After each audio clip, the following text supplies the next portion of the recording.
All right. Hey, everyone, and welcome to LeadUpTeach on YouTube Live with myself, Heidi Veal, and Laura Gilchrist. I'm Elizabeth Bostwick, and I teach 4th grade in Horseheads, New York. I'm passionate about fostering a true love of learning within all students by immersing them in makerspace, PBL, and passion projects, while also inspiring them to ignite their shine.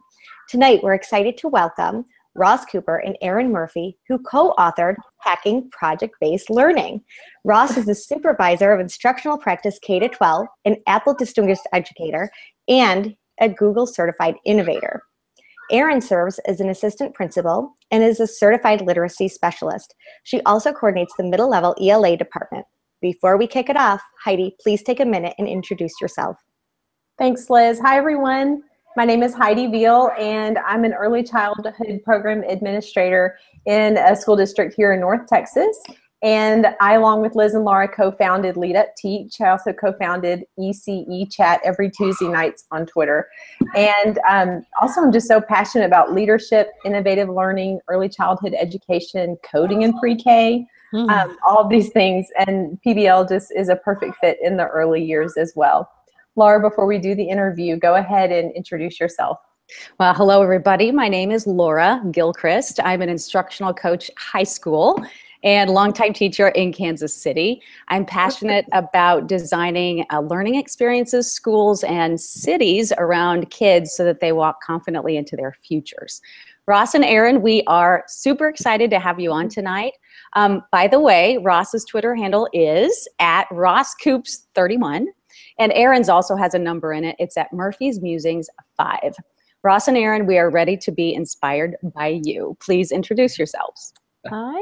Well, Heidi did a really nice job introducing us already. My name is Erin Murphy. I am an assistant principal at a middle school in Allentown, Pennsylvania, in Lehigh Valley.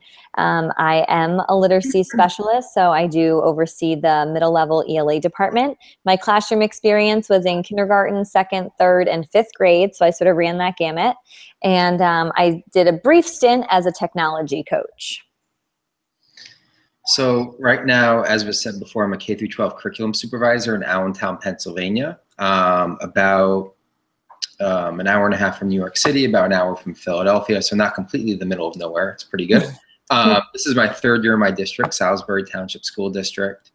K-12 is a lot. The majority of my work has been at the elementary level and also the middle level, a lot at the middle level this year. Before that, I was an AP for a year in another district. That was only a year. That was not for me. And before that, I taught 4th grade for 6 years in the East Penn School District, where Erin is now. I taught 4th grade, and Erin, unfortunately, was down the hallway from me in 5th grade. So it was interesting. It was a real challenge in my career to sort of like fix all these problems that Ross created in a school. So it was good. So as much as I love education, my passion mainly is at the elementary level. So awesome. Well, to go beyond what you've already shared, we want to dive in tonight to the interview. But Liz, share with us one more thing. Oh, I was just going to say, welcome to Ross and Erin. We have been so excited to have you both on to talk project-based learning. And we also want to give a special welcome to our LeadUpTeach audience here on YouTube. And we invite everyone to use the hashtag of LeadUpTeach to participate and just join in the conversation around project-based learning. So share with us more about your journey that led you to be the inspiring educators that you both are today. Sure. So, I decided pretty early on I wanted to go into education, and I went to Penn State University. And I think the thing that really sort of sticks out to me as sort of a defining moment in my educational path was I interviewed for and was accepted to be part of the professional development school at Penn State, which is a year-long internship. So you started on like July 1st and you worked through June 30th of the following year, which as a senior was a little bit tricky because you graduated and you stayed on then even after graduation. But the internship was really an interesting experience. You collaborated with a teacher in the State College area school district. And while the time I was in the PDS program, we actually collaborated with Apple computers. So we all got these brand new iBooks that were so sleek back then. But I remember being like petrified of it, thinking like, what is this white machine? And what shall we do with it? But the whole purpose of the internship, besides the fact that you got a year of teaching, was inquiry-based and technology integration. So every lesson that we taught had to be based on inquiry and needed to integrate technology in some kind of way that connected students to the world outside their classroom. So it was pretty intense, pretty high expectations, especially at a time where not everybody was doing that. And, we weren't readily using things like Twitter to get ideas. So it was a lot of us sort of like sitting around and staring at each other and thinking like, what are we going to do? And they're going to come in and videotape us and we're going to have to make it into an iMovie and submit it. And I remember thinking like, what is this inquiry nonsense? And why can't we just tell kids how to do the algorithm? But by the end, I had totally drank the Kool-Aid. And I think the trickiest part for me was that eventually you have to graduate from the PDS program and go out into the real world. And I would say my first teaching job was not an opportunity to flex any of those skills. So I almost spent an entire year in the classroom sort of like hiding the fact that I was doing these like authentic learning tasks and allowing my students to explore. And so that was really tricky. But then I found East Penn, where I work now, and we were sort of encouraged to do creative things with our students. And I did meet Ross, and he was also trying to do creative things with his students. And he became very much like a sounding board for me. And so my path sort of took off at that point, and I was able to explore and I was able to fine tune things, made lots of mistakes, but we worked through it. Russ. Good. Other than working with me, Good. What was your journey? Done. What else? What else you got, Erin? Oh, sorry. It's a good story. Yeah, it's okay. I think, my passion for creativity and, inquiry-based learning probably started when I was in school, and I was always that student. I was one of, every teacher has like a handful of students who's like creative, but maybe they don't necessarily, maybe their grades aren't all that good, and like my grades are okay, but it was always like Ross is really creative, but he could do better on his schoolwork. So it was one of those things where creativity was seen as separate from the actual work that you're doing in school. Whereas we know now through like things like, PBL, inquiry, makerspaces, Genius Hour, yada, yada, that whole idea of student voice and choice, that, there's this whole movement now to integrate everything together. And, we tend to teach the way that we wanted to have been taught. And so that's, that's how I started to teach, was, lending itself to the creativity and the interest in the voices and choices of my students. So I brought that with me into the classroom when I started as a third grade teacher for half a year and then a fourth grade teacher. But what really got me hooked was, I think it was probably my second year teaching fourth grade. I had, a class that was definitely a little bit different, a lot of struggling learners. And throughout the entire year, it was almost like I was beating my head against the wall trying to get them to understand what I was putting down. And anytime I stood up in front of the class and delivered content, the teacher, the deliverer of content, the whole idea of monologue, not dialogue, it was almost like I was standing up there and whatever I was saying just wasn't sticking. So by the end of the year, it was like, oh my gosh, like me standing up in front of the classroom talking is not working. I need to change my teaching style. So I ended up changing it that year, and then it carried me throughout my other years. But one of the things that really stuck with me that year when my class was a little bit different and struggled when I taught fourth grade was that following, we call them the PSSAs in Pennsylvania, the standardized tests. It's like, okay, yay, the test is over. We could do whatever the heck we want now. So I was beating my head against the wall the entire year. We had this standardized test. Then I just threw this project at my students, just completely open-ended. I think they were making like PowerPoints, and at that time, it's like, oh my gosh, like they're making PowerPoints, And now we know that, you don't lead with the technology itself. It's more than just the tech. But at the time, what those students were able to do when they were engaged in their own passions and interests was this kind of jaw-dropping compared to the entire year, me just walking them through a textbook sequentially. So that really, got the ball rolling with me just constantly engaging my students in projects. And then from there, transitioning to PBL after infusing it with more inquiry and doing some research on my own. We had a PBL initiative in our district. We had a STEM initiative in our district. Both of them definitely helped. it's amazing, like it gets the ball rolling, but then you really learn more on your own as you carry it through in the latter years. You know, you don't learn it as a result of the initiative, but that definitely gets the ball rolling. There were a couple books that I read that really inspired me. One of them was Daniel Pink's A Whole New Mind. And to help kind of craft the way I teach was Understanding by Design, which I read, I think in about 2011, which really, you know, after reading that, that was a huge eye-opener, and that served as the basis for my work with my students, and also a lot of the work that I do now with PBL and inquiry-based learning. Awesome. I haven't read that Daniel Pink book. That's on my list. Yes. So that leads us right into your book. Tell us about hacking PBL and why you were passionate about writing it. Yeah, so I wrote the whole thing, and Erin, no. Right, here we go again. Yeah. No, Erin, go ahead. Ladies first. Go ahead. So I will give Ross credit for the fact that we wrote the book to begin with, because as we were chatting earlier, I said no multiple times, and he was very persistent. And, no, you didn't. You're making it seem like I begged. You're like, oh my gosh, I get to write a book with you. Oh my god. Like that. But I think, honestly, I think the biggest driving factor, the reason that I really, I think we really committed to it, was because we made so many mistakes, and there were so many things that were hard for us that we had to work through and persevere through, that we were like, maybe we can make it easier for somebody else. If we save one person one sleepless night, then it totally would have been worth it to write this book. So that's sort of, at least that's my biggest takeaway. That's, I think, what made me commit. What do you think, Ross?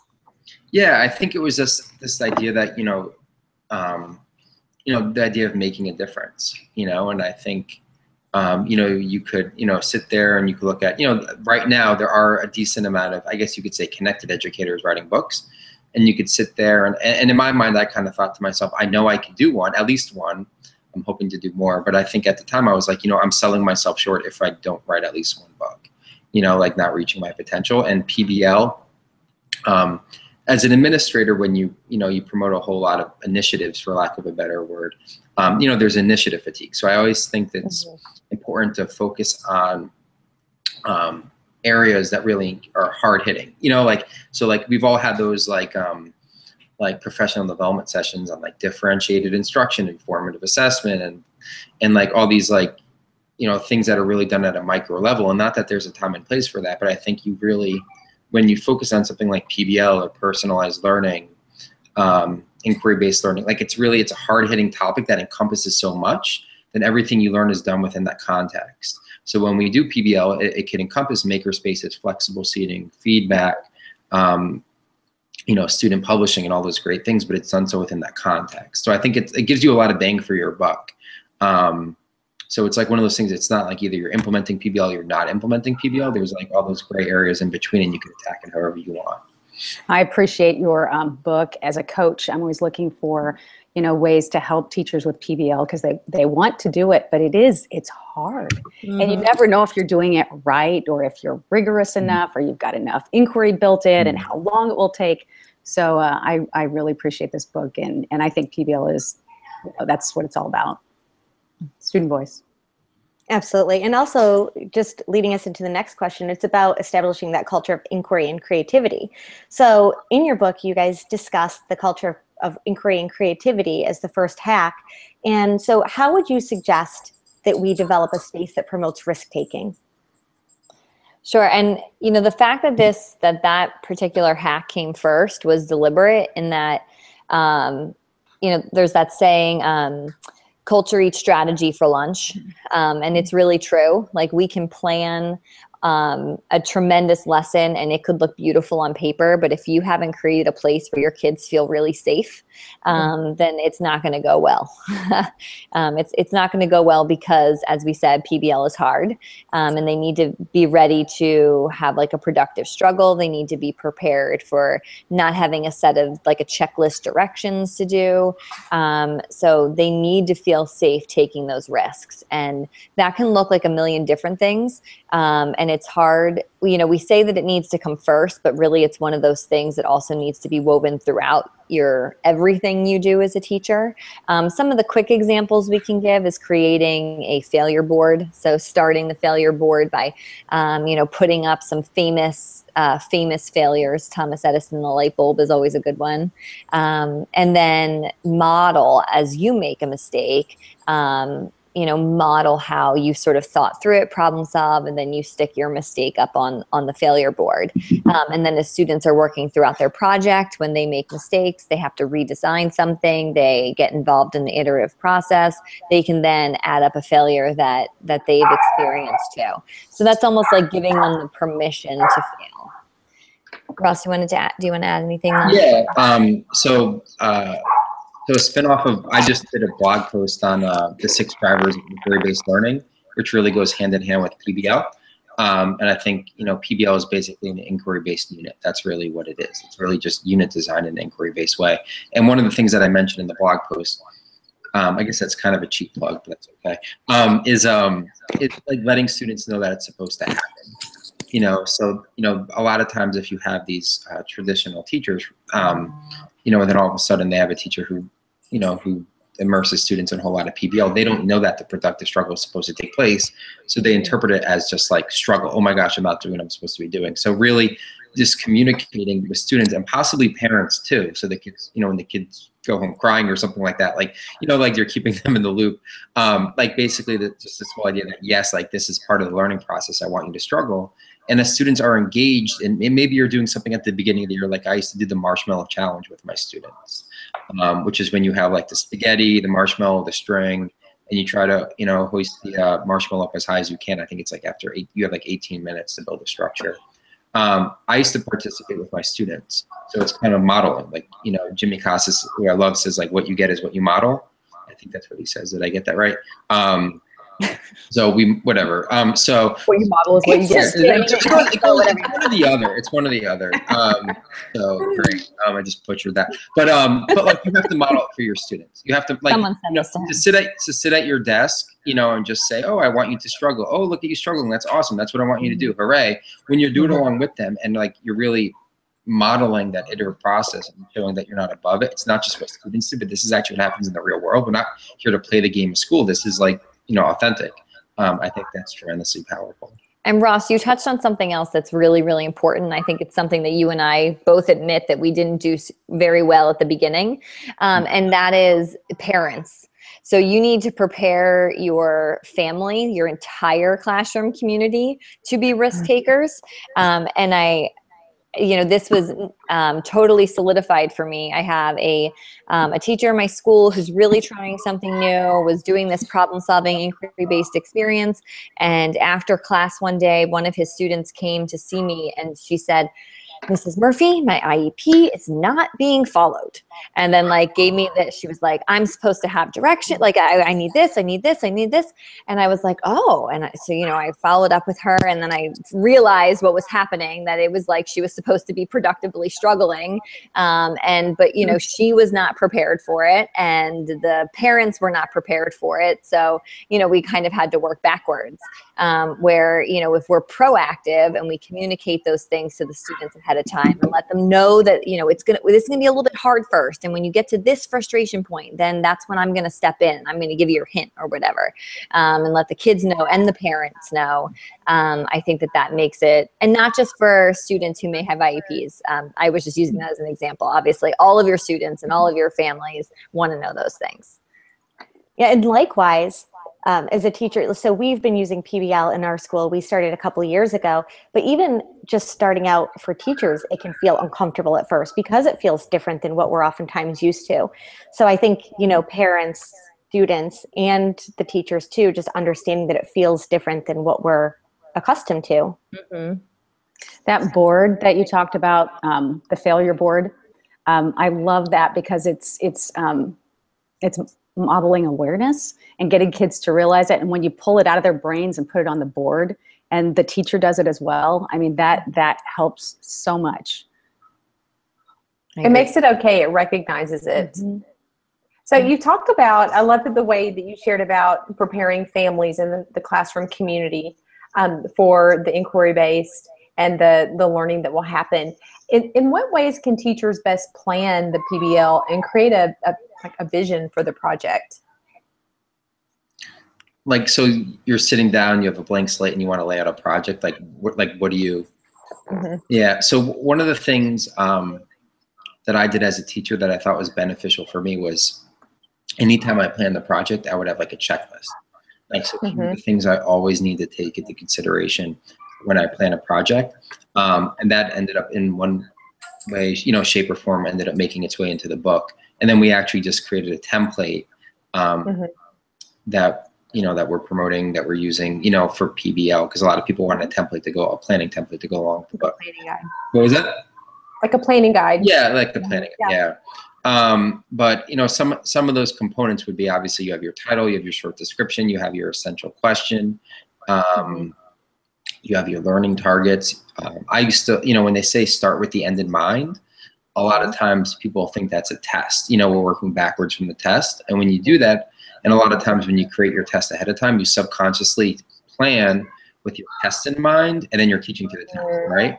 So when we say begin with the end in mind, it's basically those enduring understandings, or what Erin and I call them, those high impact takeaways. Like, what do you want students to understand as a result of this project? And that's basically, if you take multiple learning targets and you roll them into one, then you get, as you get that information, then it translates into an understanding. Essential question was another big one. What is your question going to be? And sometimes that's tough, because as you move towards project-based learning, from project-based learning to something like personalized learning, you give the students more of that voice and choice. You may not have that essential question as you start the project. Right. So you might instead have a plan as to how the students are going to create their own essential question or questions, but you still should have a plan for that nonetheless. The assessment piece is huge. What is your assessment going to look like? Mostly formative assessment. And a lot of that ties in, it's feedback that could tie into the learning targets. Earlier on, I had more of a focus on summative assessment. As it did more and more, I realized not only is grading a project unnecessary, but it's potentially harmful, right? So if you look at the work of Daniel Pink again, the whole idea of throwing a grade at creativity, we're most likely going to squash it. When we grade creativity, it's counterproductive. So I started to grade my projects less and less, and that lends itself to the whole idea of throwing out grades and putting the emphasis on the feedback instead. Also, a big thing, one more thing is, when are those assessments going to take place? So one of the things I used to do with my fourth graders, and that I recommend now, are setting up checkpoints along the way. So you might have your step-by-step process, steps numbers 1, 2, and 3. Step number 3 might be a little bit difficult. So your step 4 might be teacher conference / approval before moving on. So you set up those checkpoints throughout. And my students actually really liked it. It's almost like a safety net, so you're really helping them along the way and engaging them in the formative assessment process. So I think having that checklist, it definitely helps. But as I used it more and more, the ownership would more move over to the students, rather than me sitting down and planning this concrete path that my students had to follow. And I would say, a lot of times people struggle to get started. So we we have sort of created like 3 tracks, we like to call them, that serve as almost like a framework or a jump starting point. The first track would be the project track, and that's where everybody product track, right? Thank you. It's late. The product track, where all the students in the class are creating the same product. And the example we give in the book is from Ross's class, where all the students created the pinball machine. And there's sort of like this misnomer that if all the kids in the class are creating the same project, that it's not PBL. And that's not actually what distinguishes PBL from a traditional project.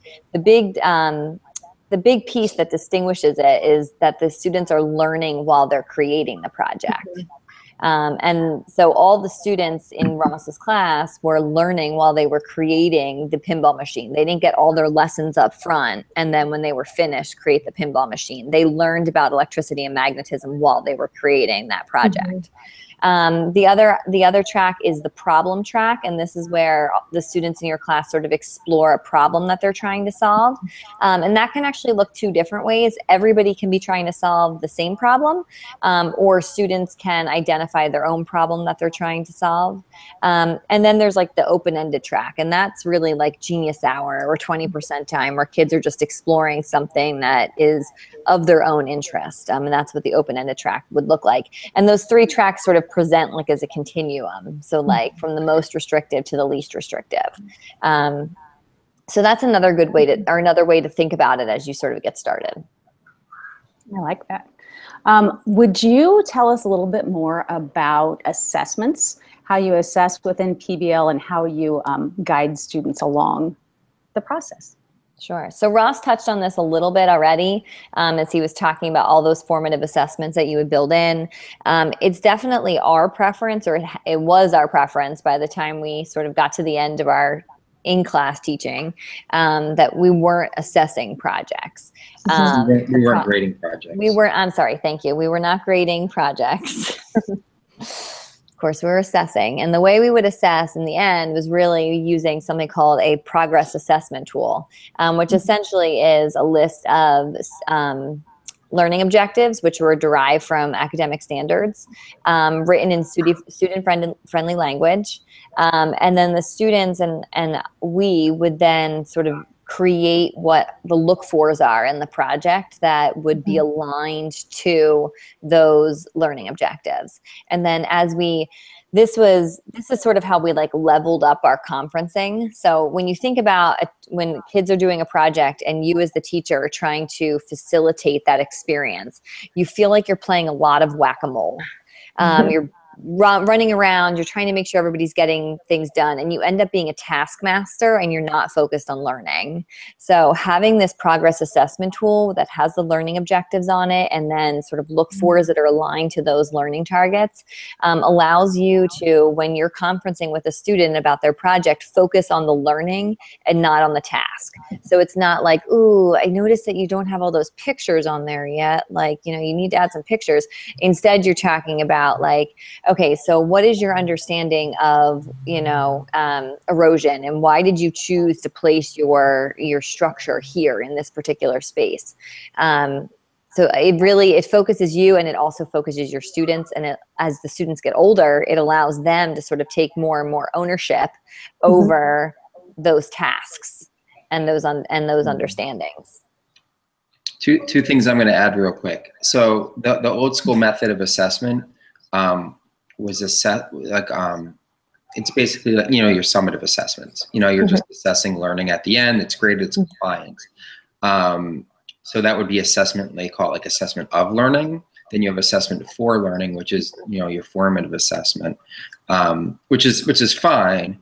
But then, as Erin alluded to, we want the goal. There's a time and a place for all these in your school or classroom. But what we really want to shoot for is what we now call assessment as learning, which is basically student self-assessment. And when they have a crystal clear idea of where they're going, such as with the learning targets, but not so clear that it's going to kind of restrict their creativity, then they're able to self and possibly peer assess throughout the project. And that's really what we're shooting for, is the students to have that awareness to drive their own learning. And, that whole idea of self-feedback, like knowing where they are and knowing what their next steps are, potentially without the teacher being there. Another big shift, and Erin touched upon this, is a lot of times you see these compliance rubrics, and these rubrics are based on the task at hand. So if you're doing like a poster or something, it's like, I need to include like 3 verbs and adjectives. I get a point for my name at the top. Yay, it's but basically what happens is then that's how you do end up with students who aren't exercising their creativity, and you end up with 30 different projects that are the same.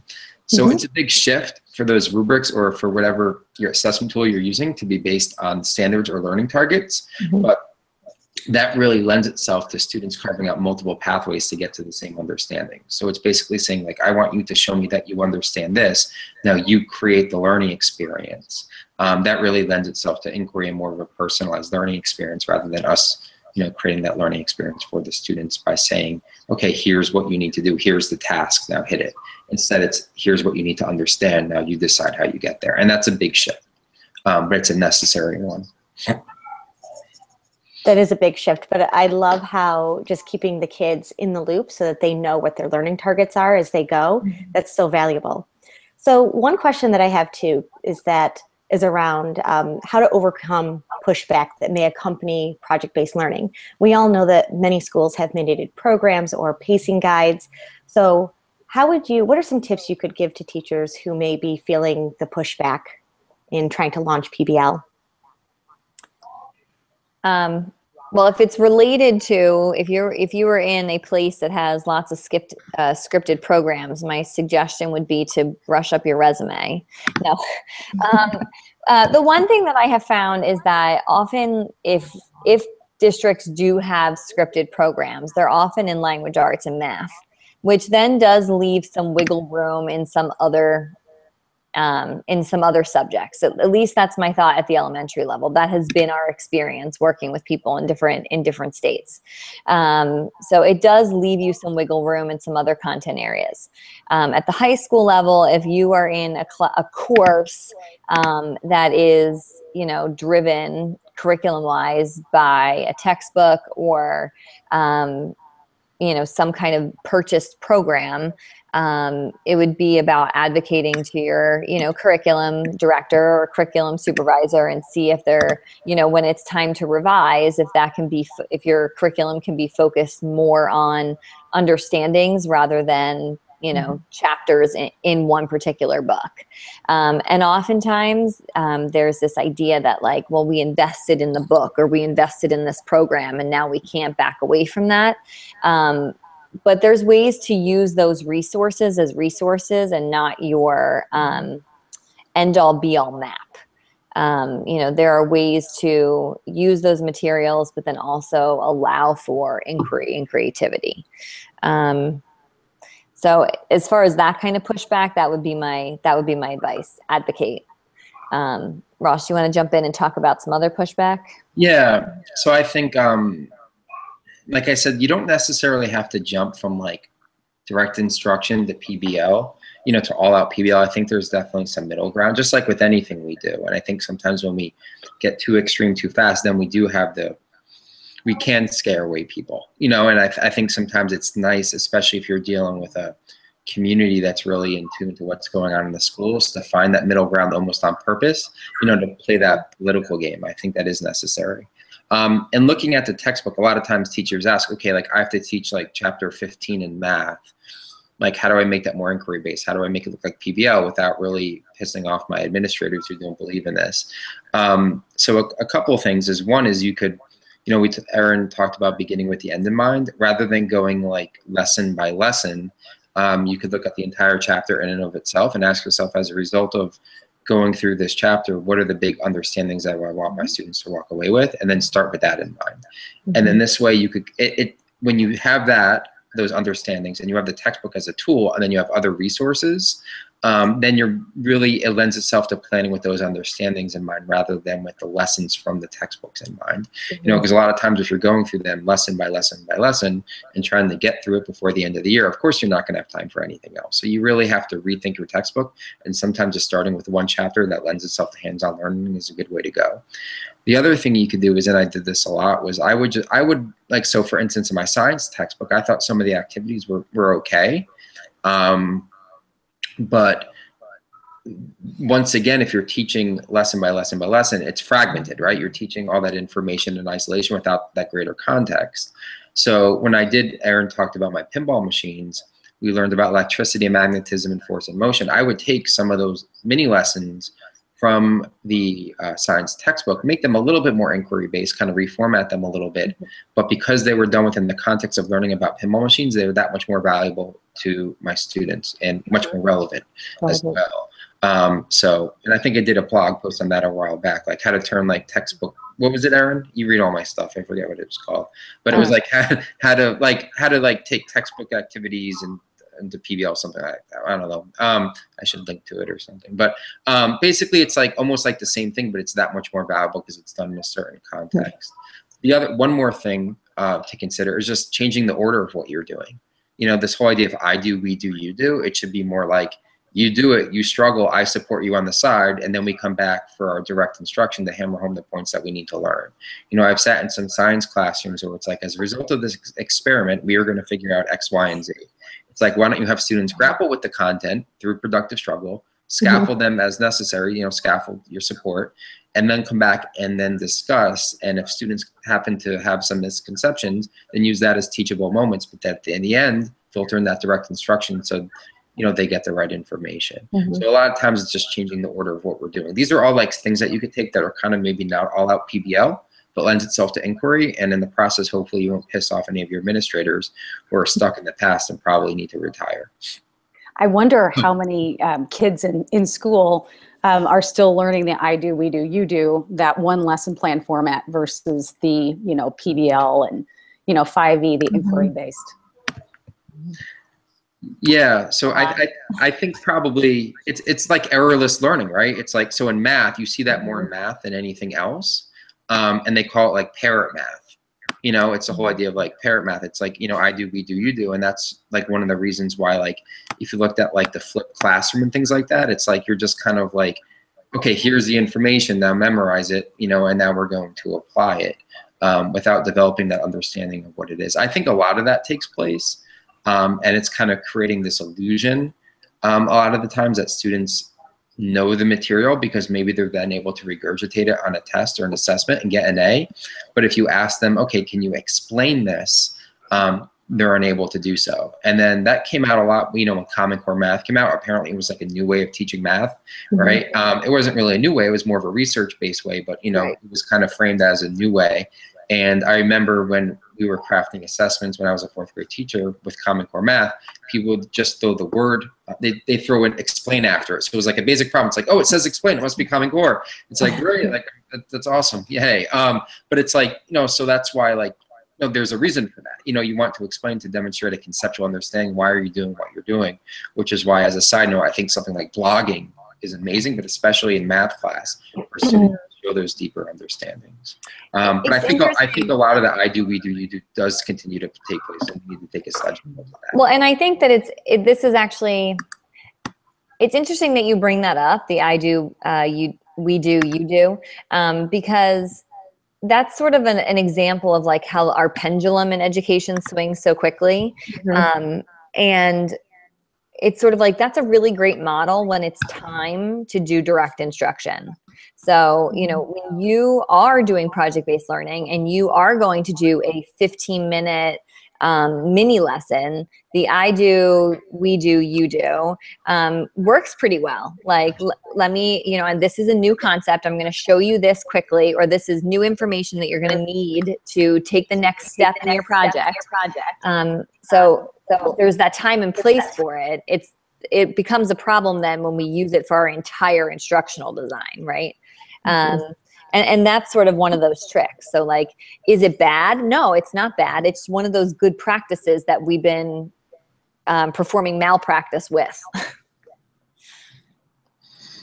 That makes sense. You guys have so much goodness within project-based learning and just in general, just sharing great instructional practices for any educator to take away. So we really appreciate that so much. So as we begin to kind of wrap up here, share one thing that you would like Lead Up teachers to walk away with or go out and do to make a difference. Go ahead.